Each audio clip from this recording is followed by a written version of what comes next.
desde el martes a mi lunes y pues aquí están trabajando.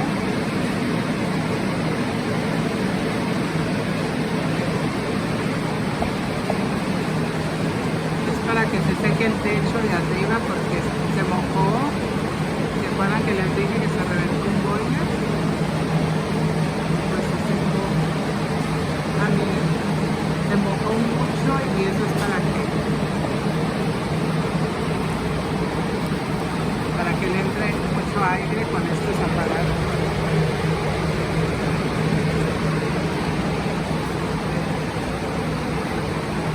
El látigo de arriba. Ojalá que quede bien y todo. Ya una vez que se va a secar eso, pues ya se puede empezar a trabajar, acomodar todo como estaba. Me imagino que van a tumbar todo esto. Todo eso.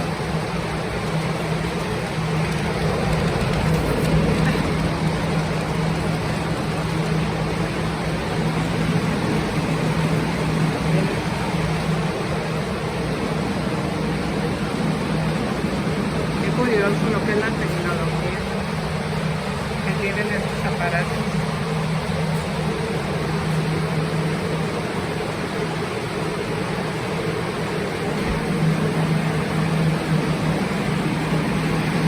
Son como abanicos, mira.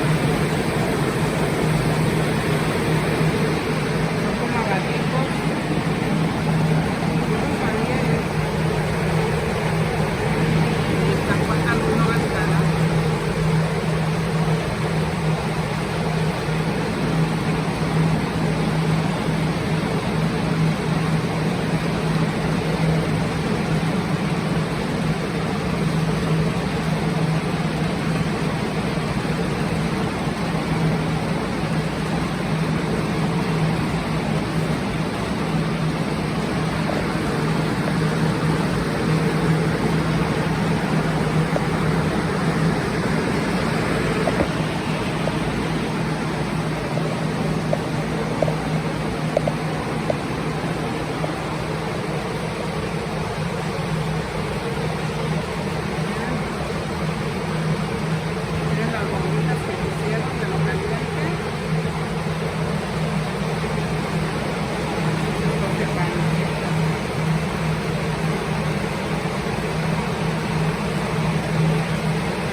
que se tomen una